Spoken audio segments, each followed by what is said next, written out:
Can you get your ex back if they're holding a grudge? Well, the short answer is yes, you can get your ex back even if they're holding a grudge. In fact, in some cases, this may actually make it even easier to get them back. Hey guys, I'm Brad Browning, the so-called ex-back geek and author of the best-selling X Factor Guide. Now, as a breakup coach, I've helped thousands around the world create a second chance with their exes, and I've seen it all. So believe me when I say that I've seen so many exes who hold grudges, and it really isn't the death sentence that you might imagine it to be. Because the reason an ex holds a grudge is that they're still holding on to some aspect of the relationship. So whether they're still processing what happened, they wonder what they did wrong, or they're not ready to let you go, holding a grudge means they're unable to move on, and this definitely can work to your advantage. Remember, the opposite of love is not hate, it's indifference. So as long as they still have strong feelings towards you, you have a shot. It's when they feel nothing that getting an ex back is going to be difficult or maybe even impossible. So what should you do if your ex holds a grudge? Well, first off, I'd advise against getting drawn into any kind of drama because that's what your ex is trying to incite. So instead, pull away and get some distance. Now, of course, this is where no contact comes in. If you've read my X Factor program or seen any of my videos, you've obviously heard me talk about the no contact method, which obviously just means cutting off all contact with your ex for 30 days after the breakup. Or if you failed to do that, starting immediately upon learning about no contact.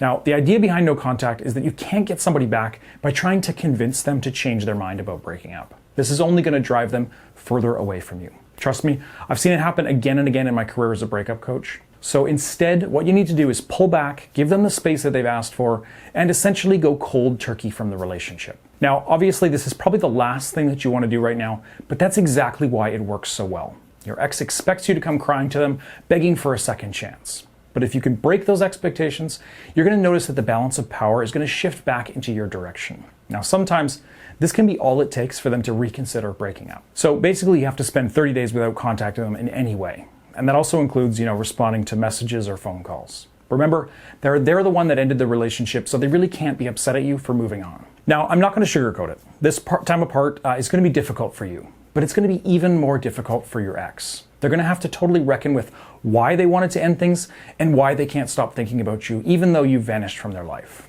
Now, during this time, you need to be doing everything in your power to set yourself up for success when those 30 days are up. That can include things like exercising, improving your appearance, and maintaining a strong social life. It can also mean dating new people just in order to keep your confidence up. Now, I know that dating somebody new probably isn't at the top of your list if you still want your ex back, but it can actually help you in that department as well. Not only is it going to make your ex jealous and worried about losing you, it's also a part of acting as if you're moving on.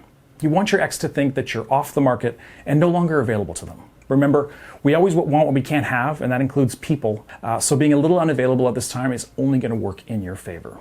But before you dive into no contact, you may need to consider a few things if you want to make it work. So first, look at why your ex is holding a grudge. Now, there's a few reasons why your ex might be holding a grudge long after your relationship is over, and unfortunately, they're not all an easy fix. So possibility number one, they're leaning into the bad memory so that they can avoid falling back into your old habits. So if your ex is angry at you, seemingly out of nowhere, then there's a good chance that they're only acting this way because they still have feelings for you. They know that if they let themselves get close to you, then you two would end up back together, so they're keeping a distance and by acting sort of angry at you. What they're really doing is trying to convince themselves that they've moved on. Second possibility is you cheated on them. So if you did cheat on your ex, then it's no wonder why they wanted to end things and why they still hold the grudge. If this is the case, it's probably going to take more than no contact to get them back, and it's possible you may have lost your chance for good. Now, if your situation is unique and you're worried that your ex won't come back to you, then consider signing up for my online coaching service at breakupbrad.com/coaching. Together, we can work out a plan that will give you the best possible chance of winning them back. Sign up today at breakupbrad.com/coaching. Now, number 3, they thought you were the one. So many people will hold a grudge when it turns out that your relationship wasn't what they thought it would be. And this is because they idealize the relationship in their head. They thought things were heading for a lifetime partnership, and obviously it didn't pan out that way. It doesn't matter what really went wrong, but they're blaming you for it and they're holding a grudge. Possibility number 4, they feel guilty. Now, oftentimes people will displace the guilt they're feeling. Their guilt that they're feeling onto another person in order to make themselves feel better. This is especially common when things were complicated. So in order to process the breakup, it's much easier to look at your ex as a villain who wronged you. And I'm sure many of you have done that subconsciously already without even realizing it. Number 5, you wasted their time. Now, is your ex somebody who really feels that clock ticking to settle down, get married, and start a life for themselves? well, then chances are they're holding a grudge because your relationship fell apart and now they have to start all over. This is probably the case if you strung them along and refused to make a real commitment, but can also be true if you were in it for the long haul. They're just more upset at the situation, but they're putting those negative feelings onto you to make themselves feel better. Number 6, they're not ready to let you go. Now, this is the one that you should hope for if you do want to get your ex back. I've talked quite a bit already about how people will displace their negative feelings onto their ex in an attempt to move on, and this is sometimes the best example of that. So there's a significant chance that your ex's anger towards you is really just their way of continuing to think about you, talk about you, and otherwise obsess over you without admitting to themselves that they want you in their lives. Now, exes who are dealing with this can actually be some of the most cruel and hurtful because they're trying their hardest to hate you, when in reality, they still love you and they know that they made a mistake in ending the relationship. Now, it can be difficult to identify which of these categories your ex has fallen into, and at the end of the day, it really doesn't matter for your attempts to get them back, except in one specific case. So, if you know that you made some big mistakes, like mistreating your ex, cheating on them, or lying to them, then you need to apologize before going into no contact. They really need to know that you know what you did wrong, that you feel bad for hurting them, and that you regret your actions. And this can go a long way to changing your ex's mindset about you, and it's a great note to begin your no contact period on. Other than that, though, it really doesn't matter why your ex is holding a grudge, because stopping them from holding a grudge isn't your goal here.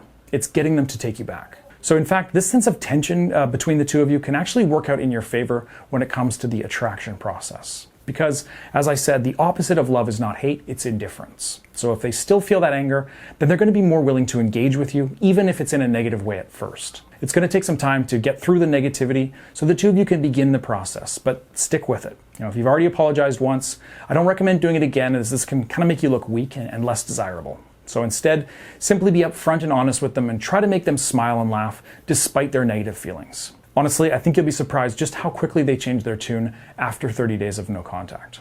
All right, guys, that just about does it for this video. If your ex is holding a grudge, I hope you now understand why and feel empowered to begin the process of getting them back despite that grudge.